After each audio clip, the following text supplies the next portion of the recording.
Kalimera, good morning. I want to, first of all, thank the Hellenic Association for Energy Economics for inviting me to speak today about Greece's energy sector, which is such an important part of the economic story here. I apologize for arriving a little late due to the traffic, but it is still an honor for me to be up on stage at the same time as former Minister Maniatis and Mr. Skrekas. And although I missed some of their remarks, I would agree emphatically with Mr. Skrekas's point, Kostas's point about the critical role of energy as a catalyst for a restart of the Greek economy. And if there was a one-sentence version of my remarks today, that would be it.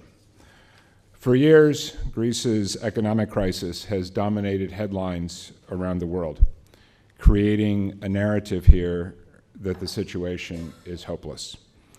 This is a misperception.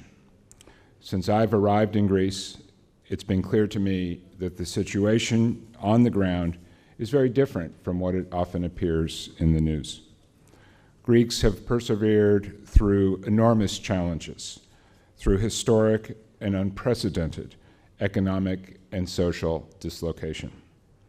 As American ambassador, I've had the opportunity to meet with amazing Greeks of all ages who are moving forward, building businesses, and innovating. I've traveled to Trikala, where I saw young Greeks using technology to innovate old industries. For example, I visited the Tiras dairy facility with its cutting-edge production line that now exports products to the United States.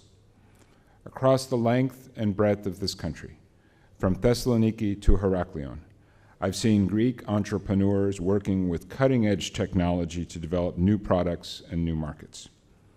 I've also met with leaders of much larger companies, including some American businesses who continue to invest here in Greece, some of them investing hundreds of millions of dollars, with even more potentially on the way. For example, the Chicago-based company Kalamos is leading a group bid on Ethniki insurance. If Kalamos is selected, it will inject hundreds of millions of dollars into the Greek economy and help attract additional investment from the United States and other free market countries across a broad range of industry sectors. This type of American investment creates jobs in Greece and will help the Greek economy grow. Unfortunately, we all know that these successes are not universal in Greece today. There are many, many businesses that have suffered through years of economic decline. But I'm hopeful that Greece is entering a new phase where it has the opportunity to emerge from crisis and build a new narrative. A narrative centered on opportunity, one that highlights the reform commitments Greece has already implemented and the reforms to come, which will improve the Greek business and investment climate for all companies. That's why I'm traveling to New York and Washington in June with Economy Minister Papadimitriou. This trip is an opportunity for me to highlight the opportunities I see for expanded U.S. trade and investment ties with Greece and to share the confidence I have in Greece's future.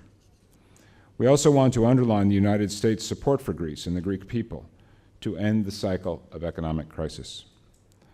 But of course, it's up to the Greek government to capitalize on this moment of opportunity. They must create the conditions necessary for success. If the government wants to change the narrative, it must take real, concrete steps and make changes to show investors that Greece is a good place to do business. This includes moving forward on key privatizations that have been outstanding for a long time. And while some privatizations have moved forward, delivering billions to Greece, other large projects remain undone.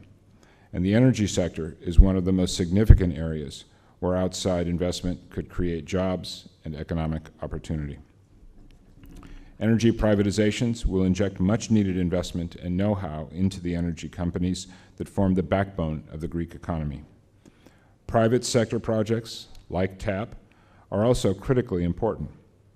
TAP is the final link in the Southern Gas Corridor and a key part of Southeast Europe's energy security. It's also an important part of building the positive narrative I talked about, showing the world that Greece is a place where large international investment projects can succeed.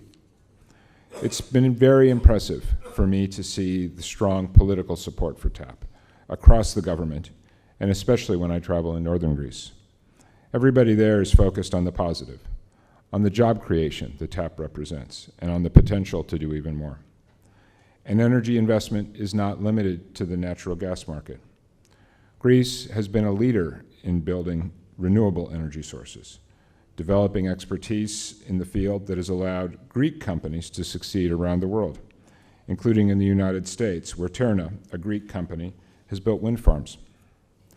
GE Energy has also expressed its confidence in the expanding Greek and European wind market.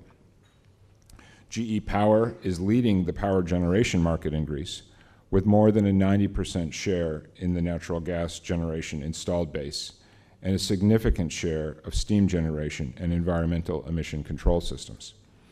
I'm looking forward in June to an event celebrating GE's important role in regional wind energy. GE Wind and Hydro is the world leader, but did not have a presence in Greece until late 2016, when GE won its first wind contract in Greece to pursue opportunities in the Greek renewables market in excess of 2 gigawatts. Other energy projects also have the potential to bring billions of dollars in direct foreign investment and create thousands of jobs on both sides of the Atlantic. Progress in these energy projects and opportunities will build and cement Greece's central role in the regional energy sector. I've spoken several times already about the key role Greece has to play in achieving energy security for Europe. The United States has an enduring interest in supporting the energy security and energy diversification of Europe. This has been a consistent policy of the United States for many years. U.S. Energy Secretary Rick Perry recently confirmed that the United States is committed to ensuring universal access to affordable and reliable energy to promote economic growth and energy security. I spent 3 years as U.S. Ambassador to Ukraine, where I saw firsthand the essential role of energy security in safeguarding Europe against outsiders who would use energy as a weapon. The energy projects currently underway in Greece, like TAP, the Greece-Bulgaria interconnector, and the expansion at Revithousa, will bring significant quantities of non-Russian gas to Greece, Italy, Bulgaria, and other regional partners. While the volumes involved are not enough to satisfy European gas demand, the introduction of new pipeline gas improves the market dynamic, encouraging competition, which will benefit everyone. Other proposed projects also have potential to further improve the European energy equation and relax the stranglehold that one supplier has had on much of Europe's energy market, especially in the Balkans. An East Med pipeline, the proposed floating storage and regasification unit near Alexandroupoli, and the development of a vertical corridor from Greece to Ukraine would help bring new sources of natural gas to Greece and to the rest of Europe. To be clear, these projects are not intended to supplant the need for Russian gas. Gazprom has been and will continue to be an important supplier of energy to Europe. But these projects change the equation and help create a situation where Russia cannot use energy as a weapon or force countries to bend to its political will. The position of the United States government on these issues is clear. We are committed, as ever, to European energy security and supporting the goals of the Energy Union. Projects such as Nord Stream 2 run counter to these goals, as it could undermine European energy security. To enhance this energy security, we hope the European Commission will apply the Third Energy Package and other relevant laws and regulations consistently to all aspects of the Nord Stream 2 project, including both onshore and offshore sections. We are committed to working with our allies to enhance European energy security, backing projects that diversify sources of energy. Our opposition to Nord Stream 2 is clear. I also worry that projects here in Greece, like the onshore portion of ITGI Poseidon, could exacerbate reliance on Russian gas, ultimately working against the interests of Greece and our other European allies. We all benefit from a diversity of energy sources in Europe, and as former Minister Manatas put it, Let the markets decide. Europe is increasingly benefiting from a thriving energy market with healthy competition. The private sector benefits from additional liquidity and more transparent pricing, and the United States benefits when our allies grow their economies and reinforce stability in this critically important region.